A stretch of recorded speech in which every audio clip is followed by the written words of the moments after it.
Hi, welcome to the video. So I've covered the Kenny Veach MK mystery for a while now on my channel, and over time some people have asked me the question, hey Andrew, how are you able to analyse all this language, behaviour of people and deal with multiple perspectives? Well, in this video I'm going to share and explain with you why I'm able to do what I do based on my own experiences and encounters in life, outside of the Kenny Veach community, okay? So let's start off with perspectives first. Now, as said, there are many to deal with to try and balance out and understand individually, to understand where people are coming from with certain ideas or what the situation is about. Now, two of the biggest contrasting ones with Kenny is the suicide perspective and faking one's death. Now, in my own encounters, in some way, I can understand both. For example, with suicide, when I was in high school, I knew someone who was in a few of my classes. I wasn't friends with the person, I didn't really talk to them, but they were okay. They didn't cause me any trouble and they did what they did.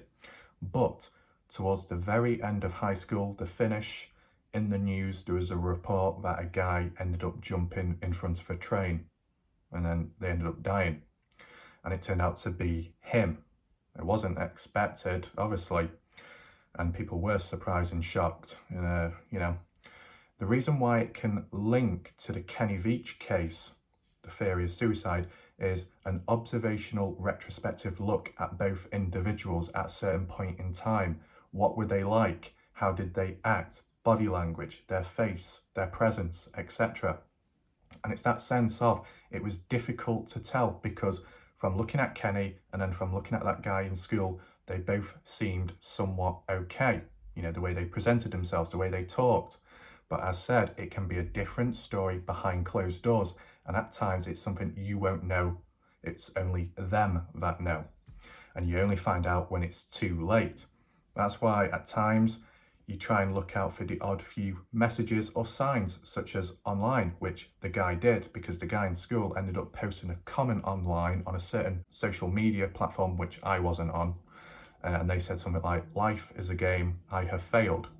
Now, from interpreting that, yes, it can foreshadow a lot of stuff. With Kenny Veach, yes, he did leave the odd few comments, oh, I'm going back out there.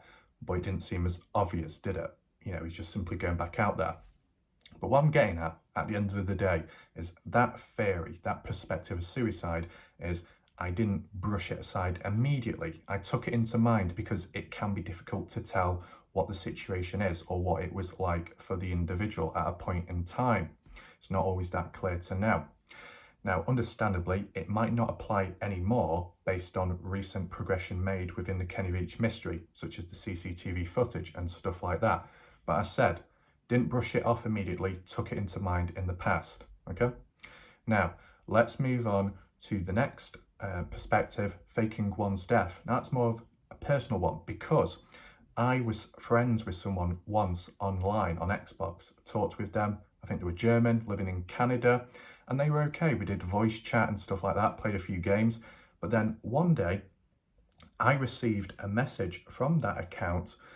I was unaware at the time, but the friends got a hold of the account, sent a message pretending to be the parents of that friend and saying, hey Andrew, we're sorry to inform you, but your friend passed away earlier today. He went out the day before on a motorbike ride and was involved in a head-on collision with another car. He was rushed to hospital but died shortly afterwards. We're sorry to inform you. Now, when I heard that at the time, I was like, oh damn, I wasn't expecting it, it wasn't good. And I was a bit surprised, like, oh shit, what do I say? What do I do? Because I'm not always good in those situations. And I was friends with the person. So I just said something like, I'm sorry to hear that. It must be difficult, because I thought I was talking to the parents. You fast forward 1 to 2 days later, I end up getting a reply from that account and they end up saying, hey Andrew, what the hell are you on about? What are you talking about? And then I realised, oh, it's my friend. And I replied, wait, I thought you were dead. What's going on? I'm confused. And then he replied, oh, no. It was just my friends that got a hold of my account and decided to play a prank on you. At that point of hearing that, I thought, if you associate yourself with those type of people, you're cancer. Get fucked. And I blocked the individual because I wasn't going to put up with that sort of behaviour from that type of person.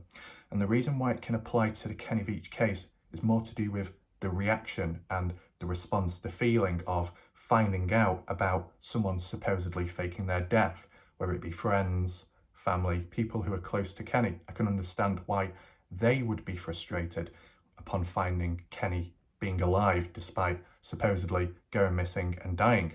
In addition, another experience I had was in 2016 when I was friends with someone from South Africa. Now at the time they told me they were moving country with family, but we could stay in contact via email. And I was like, sure, that's fine, that's good. Sent me their email address and I messaged them. 10 months later of no contact, they replied and said, "Hey Andrew, I'm in the UK now and I live close. How's everything going?" with a smiley face. And I saw that and I thought, oh. I replied back saying, "You've been gone for 10 months. I thought you went missing. I thought you got hurt. I was concerned." And they were like, and they said, "Oh, sorry, I forgot my login details, so I couldn't message you." And yeah. And I was like, really? You couldn't even be bothered to create another account just to say hi or how you doing? You left me in the dark, which is typical of what people do normally. It was so frustrating, you know, disappointing how things like that can just fade away or disappear, people, and then out of nowhere they return back and it's like everything's expected to be normal and fine. How can it be? You know, after those 10 months of me thinking of different perspectives and understanding to what might have caused them to go quiet. Was it family? Did they get kidnapped? Did they get lost? Did they get injured, hurt? I don't know if they're moving across to different countries. And that's the response I got from them, a half-hearted reply. See, this is what I mean, how you've got to try and deal with all these different perspectives, even at times when you might not know the full story, because through poor communication there can be misunderstanding, and we've seen it so often within the Kenny Veach community, whether it be cryptic accounts, cryptic messages and stories like that. So with that in mind, linking on to the behavioural language analysis, as said, you've seen me do it so often within my videos with the KV material, and I can say it's heavily influenced by my own experiences with people and how I've had to try and understand situations. Because unfortunately, the reality is most people I've met in life have messed me around in some way or another. Whether it be them making me wait excessively, so I'm wasting time and I look like an idiot, false promises being made, poor communication to the point of where I'm really confused trying to understand what's happened. Are they okay? What's gone wrong? Am I the problem? Have I caused something? Why are they distant? And at times I just don't get the full story, or sometimes I never understand or never know, or it's too late. So that can be frustrating and stressful. Other times I'm left hanging, maybe mid-conversation. It can be rude and disappointing. You know, they just disappear without any explanation. It's like, are they going to reply or not? What do I do? Do I wait? Do I go? This is a shame. It was going well. And then other times where it just feels like maybe I'm being treated like an idiot. It might not be the case, because I've got to be fair, okay? In real life, the bad things that have happened have been in real life, you know, such as when I was younger, when I was a child, people same age as me, it happened where two females physically abused me on different occasions. It wasn't pleasant, it wasn't good, but it was done with intent. They knew what they were doing and they enjoyed it. Not good, not justifiable. I think on one occasion, one of the females was sad because their father passed away at the time, so they took it out on me, but still, it's not right. But it was done with intent. There was some kind of understanding, even though it's messed up. Now, when it comes to online experiences at times, it's done without intent. It's innocent, which in a sense is a good thing. But this is where the questioning comes in, because it's trying to mentally understand why are they doing what they're doing? Because it's not done with intent. It's not direct. There's no clear explanation to why they're doing it. It's the unknown. And with the unknown, you tend to dig a little bit deeper, trying to understand the person you're friends with, close to, trying to understand the situation and maybe factors, events you've been told by them, trying to arrange it and explain and understand why they are the way they are, why they might supposedly treat you badly when it's not done with intent, why they may be distant at times. It might be certain factors which restrict them. It might be certain events in the past which have conditioned their mind to the point now where they may be very cautious. They might be very on edge. They might not be willing to open up. They might, just not feel as enthusiastic anymore. So it's like you've come at the wrong place at the wrong time. You're not seeing the real them. And this is where it really does kick in terms of importance. Maybe with the odd person I've come across, I've failed with them in terms of patience, trying to understand them, like if they take things slow, if it takes them a little bit longer to do things, or they only focus on one thing at a time, whatever it may be, such as doing like a project or a task, but they can't multitask.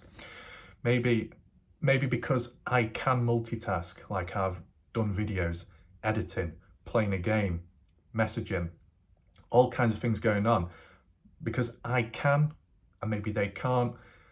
That's what the dysfunction is, and that's why I might have failed at times to fully understand the situation. An additional point to make note of, which can be more complex in situations, times where I have come across people who've related themselves to me, such as saying, "Oh my God, Andrew, I'm just like you. I've got no friends either." And then I find out through a post, a picture online, oh, they do have friends. Oh, they're doing a group activity. They're having lots of fun. They're taking selfies. They're doing this. They're doing that. They're outside. And it's like, but I thought you said you didn't have any friends. But quite clearly you do. So why did you come to me saying you didn't? Are you messing me around? Are you treating this like some kind of game? Because I really do not appreciate that. I take certain things very serious because I don't believe in messing people around or pretending to be this, trying to relate, because it's not good. And I'll get into it in a second, okay? There's been other times, where people have appeared kind of shy and nervous, even online. That's what I mean, behind a screen where it's a bit more relaxed, a bit more comfortable, and they kind of act shy and nervous, despite saying they're comfortable, despite, over time and things okay. And yet it's like, is there something wrong? Is there anything I can do? But there's not really an explanation. And then other times it can be really outgoing with other people. But in my experience at times, people have just suddenly, turned out with a sharp tongue. And it's like, oh, I'm friends with someone, and they really summed it up well. They did. Because back in August of 2021, they said to me, "Hey Andrew, you don't know nothing about me or my real life or the people around me, so don't even try to." Now, when I heard that at the time, it was quite disheartening, and it knocked me back, considering being friends and everything. And I thought, oh, I thought I did know you, but maybe I was wrong. Maybe I don't know you. But, I at least tried to at a point in time. So, that sort of sharp behaviour, how it's out of nowhere, it's not pleasant.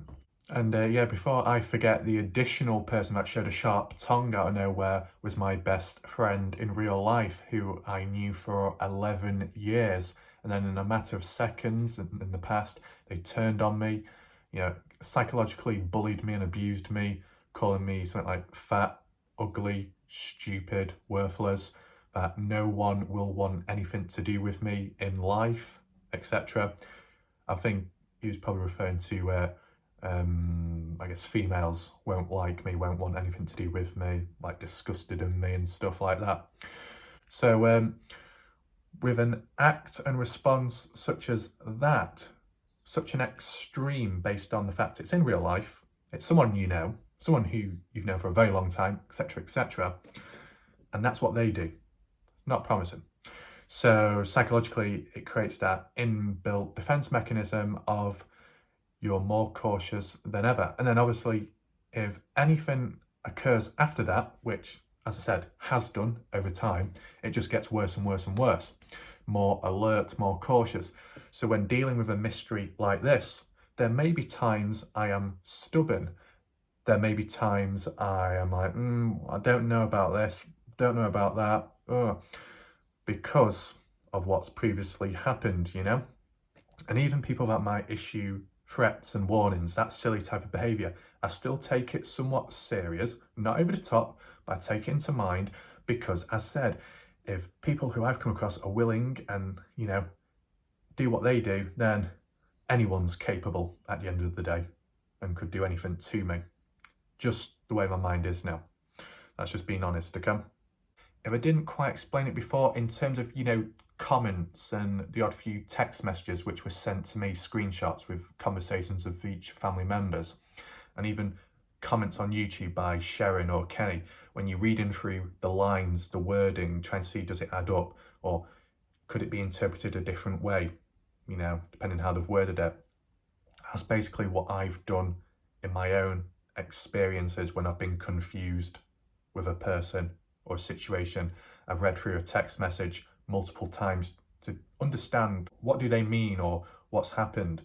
And then sometimes you've got to add to it yourself and try and interpret it by your own thoughts and maybe past things that have happened. So it can get a little bit complex. It can get a little bit confusing. I know some people say, oh, well, you start adding your own words in, then it becomes unnatural. But as said, when you're dealing with limited material, such as the mystery, when you're dealing with drip-fed, you know, information, just like how when I'm dealing with drip-fed text messages and stuff like that, it's like working with what you have. Now, at the end of the day, people will say to me, Andrew, you don't have to do what you do. Don't think, don't do this, don't overthink. But, you know, at the end of the day, it's who I am, and also I do what I do because I want to understand the person. Because if I'm friends with someone, you know, it's good to understand them in the first place. So communication, you know, is fluent and good. And if there's better communication, there can be better trust. And if there's better trust, it can be, you know, leading to more comfortable and more stable, regardless of the situation. You know what I'm saying? All in all, a final point to make note of is, I guess, the reason why I am able to analyse language behaviour, juggle perspectives and all the other little bits of details in between, is because with this mystery, I'm on the outside looking in. It doesn't have really a negative effect over me. There's no biasness towards it. I'm not a family member. I'm not a friend of Kenny's. I'm not defending him. I'm not supporting him. I'm on the outside, kind of like a blind perspective, just, you know, piecing everything together naturally and seeing what's up and what's gone on. So because it's not biased, you can balance it out better and have a clearer understanding of things. Whereas, you know, in my own experiences, if I've come across someone, you know, I might fail to understand a person, or I might think the wrong way because we're being biased. I might be more lenient towards someone, or it could be the complete opposite, you know what I'm saying? Whereas with the mystery, I don't know the person, I don't know other people, so it's just like, look at it how it is and what's presented in front, and then just try and understand it that way. And, you know, it might be harder for a family member, it might be harder for a friend to cover it in this style as I do, because they might know certain things other people don't know. It might impact their judgment in a certain way, possibly. You know what I'm saying? So yeah, I think that's the best I can do. Hopefully this video wasn't biased in itself. As I said, it's kind of like, what do you call it? Almost like a breakdown analysis, just like I've done with, you know, Silverheels, J-Chuck, Atari, and whoever else. I know in that case it was more to do with strengths and weaknesses, if you want to call it that, but that was because it was like in response to the work they've done within the mystery. I don't think it's like the correct position for me to talk about the work I've done. I mean, it can show for itself, or in another way people can comment, you know, themselves what they see, because that's what matters more, not what I think, you know, from other people seeing it, so it's not biased, you know what I'm saying? This video was more to do with answering certain people's questions, like why I can do this and handle that and juggle this around without it getting too cluttered, you know, stuff like that. And I don't know about stamina and stuff like that, because people do say things can become draining, such as the mystery. Yeah, it probably can. I wouldn't say it's become too draining, but, you know, got to respect the unpredictability. It could become draining. You know, I guess it was at times when I've come across people, so I need to understand that. So it can apply anywhere, anytime. So yeah, appreciate it if you watched the video, most of it, and yeah, I'll see you in the next one. Thanks for watching, and goodbye.